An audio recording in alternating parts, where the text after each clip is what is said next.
In celebration of International Women's Month, several House lawmakers have filed a bill seeking protection for women in politics. We now go live to Isaiah Mirafuentes at the Batasang Pambansa for the details. Isaiah.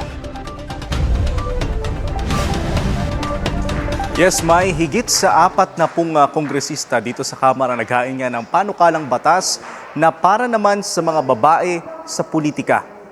Ang House Bill ay hinihain ng nasa 42 mambabatas na naglalayong magbigay proteksyon sa tinatawag na women in politics. Ito ay para maiwasan ang pamamaliit, pang-aalipusta at iba pang karahasan sa mga kababaihan.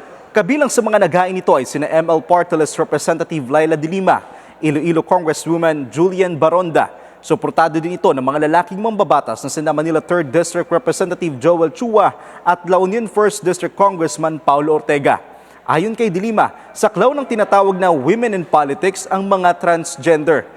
Maitiwala rin ang mga mambabatas na naghain ng panukalang batas na lulusot ito sa Kamara dahil nga raw sa dami na ng suporta na kanilang nakukuha at bahagi na nga rin ito ng ating paggunita sa International Women's Month. May.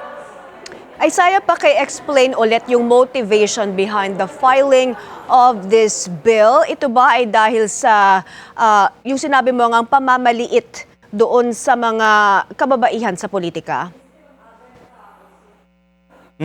May ang sinasabi sa atin ni Congresswoman Laila de Lima, mismong sila daw na nasa politika ay nararamdaman daw nila yung mga pangmamaliit na pananalita na sinasabi daw sa kanila ng ilan pa nga ay mga kapwa nila nasa politika. Kaya ayon sa kanila, para magkaroon ng lakas ng loob ang mga babae na sumabak sa politika ay gusto raw nilang maipasa itong panukala na ito.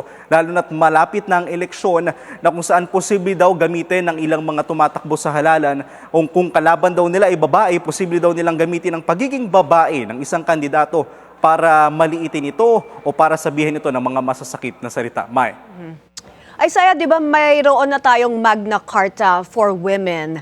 I know it already exists, pero paki-explain sa ating mga viewers, ano yung specific reason for the filing of this bill na nakafocus naman dito for women in politics?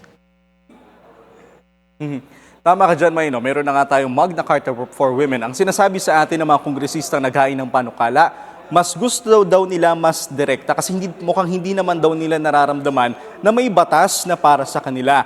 So para daw maiwasan na ito, maulit mangyari, katulad ng mga nangyari ng nakalipas na araw na minamaliit ang ilang mga kababaihan, para maiwasan na raw ito, kailangan na raw maipasa itong panukala nila. Na ayon sa kay Congresswoman Laila de Lima, kung ngayon 42 pa lang sila, inaasahan doon na sa mga susunod na araw, mas dadami pa raw sila dahil nga parami ng parami ang suporta na nakukuha nila dito sa Kamara. May.